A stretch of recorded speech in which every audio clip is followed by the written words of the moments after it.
Alright ladies, welcome back. Now, if you caught one of my last videos, you know we had a very honest conversation about the red flags and the green flags of men. And oh my gosh, that video hit a bit hard. It resonated, it got shared, it got talked about, and then yes, some of the men had some feelings about it, which is good.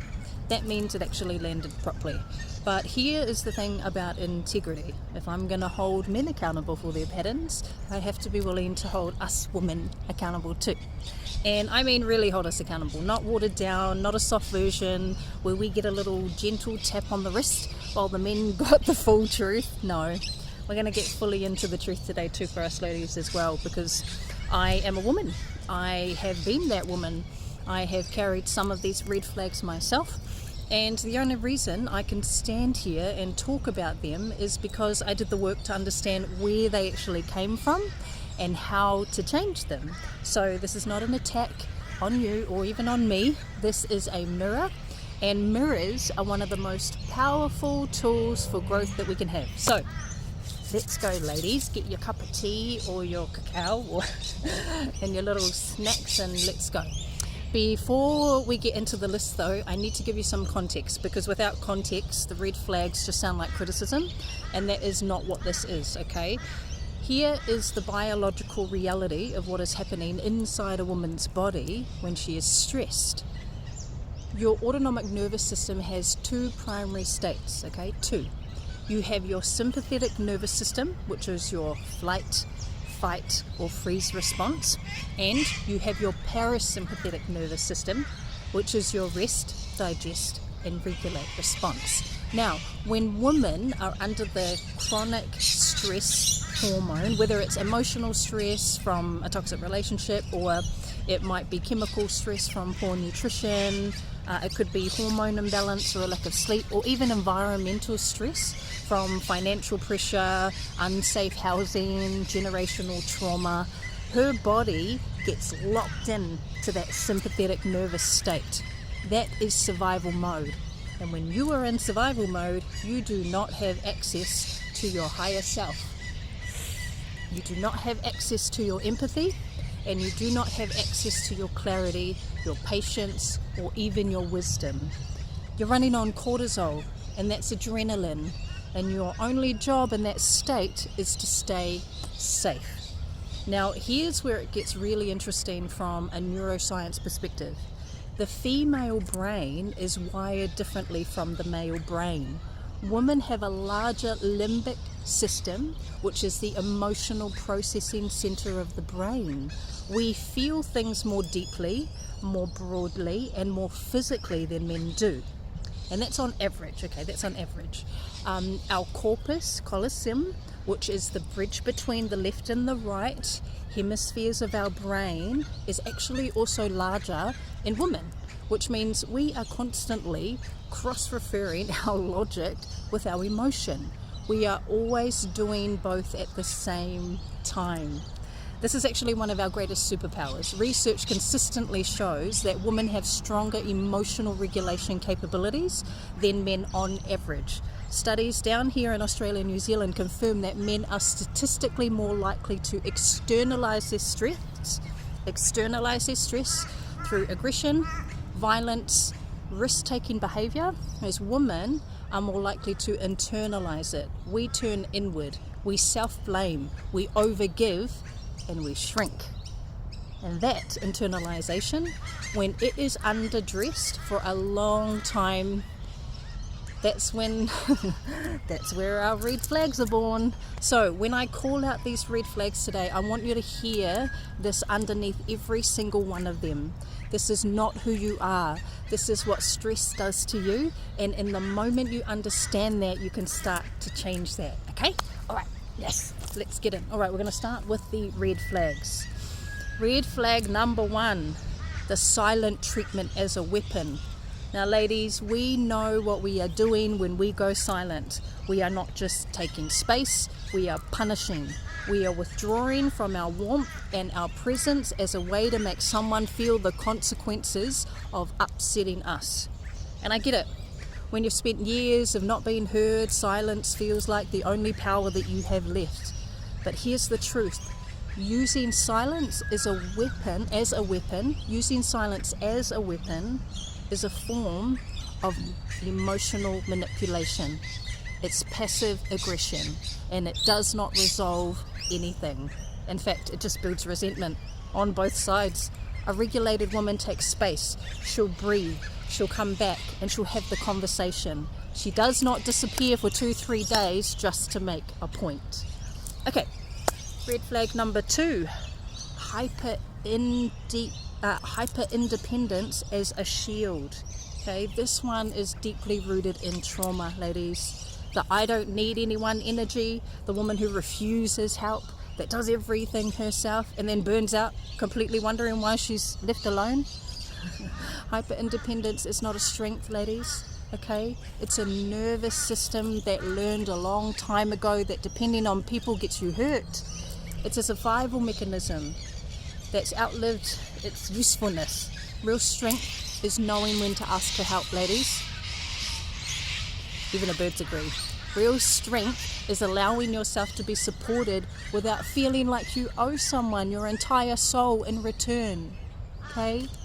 Now, red flag number 3, the fixer complex. Oof, that one hits my stomach because, This is the woman who cannot sit still unless she is solving somebody else's problems. She is constantly managing her partner's emotions, her children's feelings, her colleagues' stress, and all of her friends' drama. And she does it because somewhere deep in her nervous system, she learned that her value is tied to how useful she is in fixing something. She doesn't feel safe in that sense. This is codependency, and it's a pattern, and it's exhausting for everybody involved, especially her. And if that's you, especially you, you're not here to fix people, you are here to love them, and there is a massive difference in that, okay?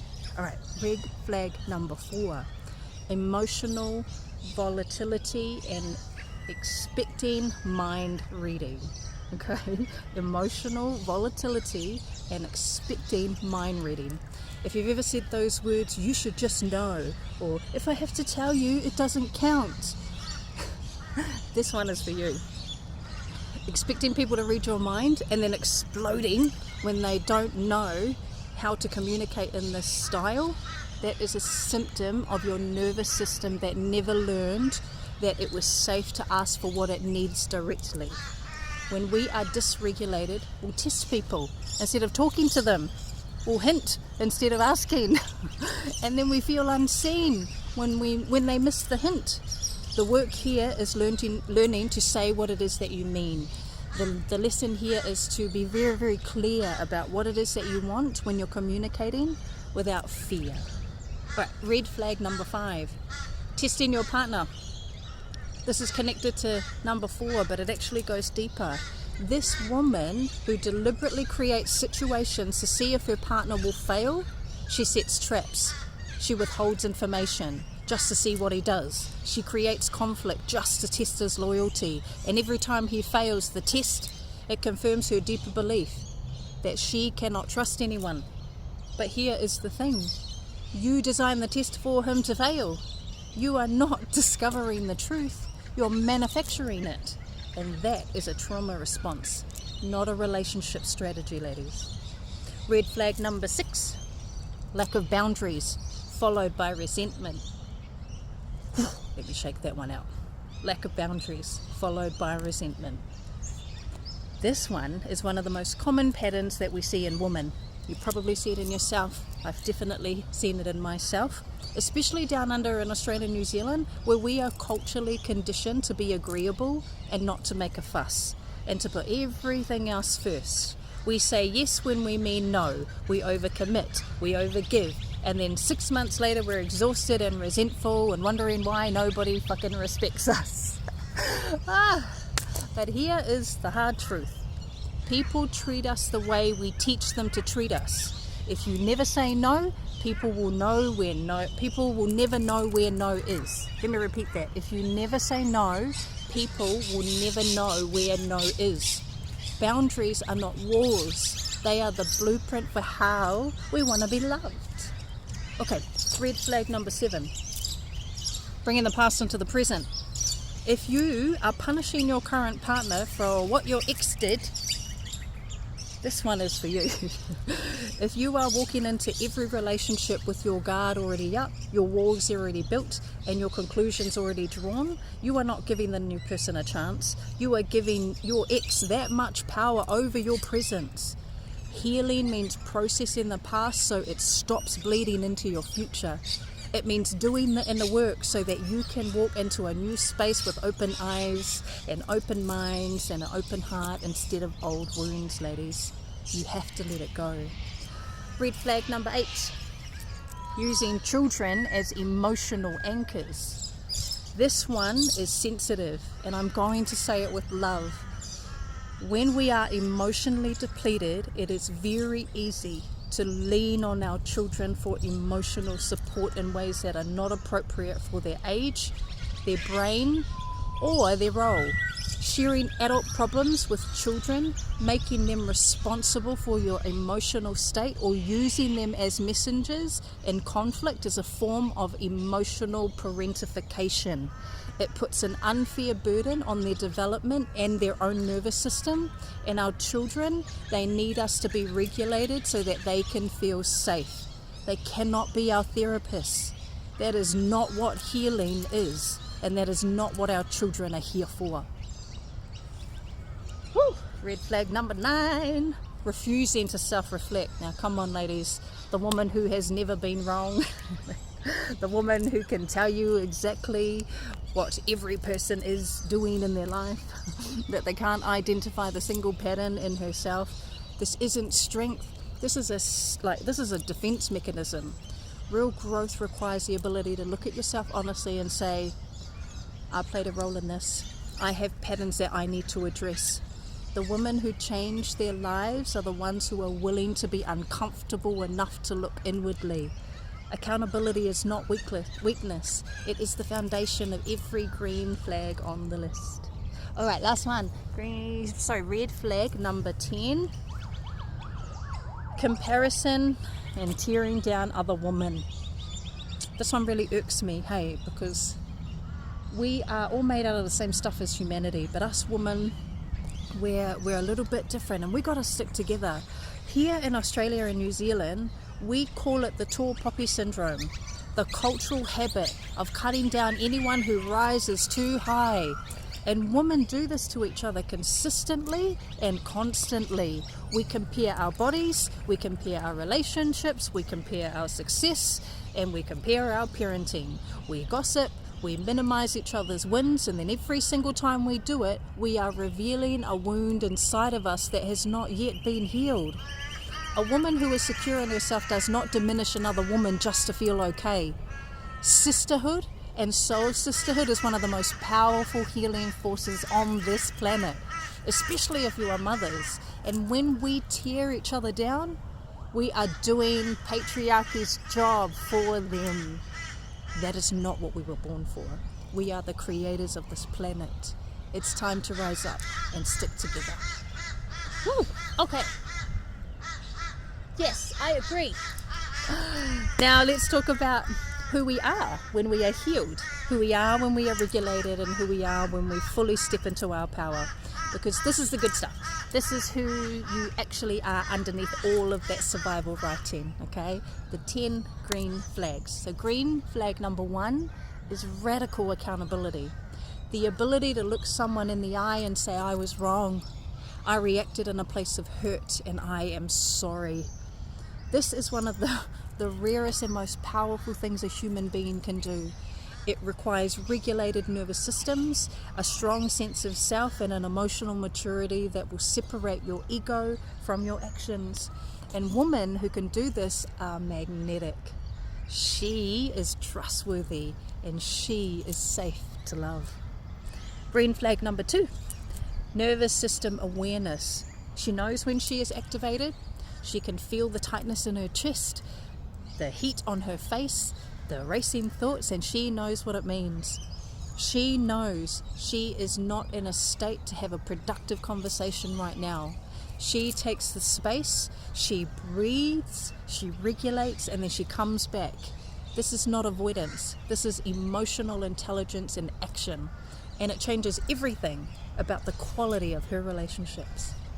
Green flag number 3, clear, direct communication. She says what she means. She asks for what she needs. She does not hint. She does not manipulate, and she does not test. She trusts that her needs are valid and that the right people in her life will respect them. This kind of communication is only possible when a woman has done enough of the inner work to believe that she is worthy of being heard. And she is. You are. Green flag number 4, genuine support from other women. She celebrates other women's wins without feeling diminished by them. She mentors, she uplifts, she shares resources and opportunities. She understands that other women's success does not take away from her own. This is the energy of a woman who knows her own worth. Scarcity thinking is a trauma response. Abundance is a natural state of a healed woman. Green flag number 5, emotional intelligence and holding space. She can sit with somebody else's pain without making it about herself. She can listen without immediately jumping in to fix or advise or redirect. She has the capacity to hold the space because she's learned. She's learned to hold space for herself first.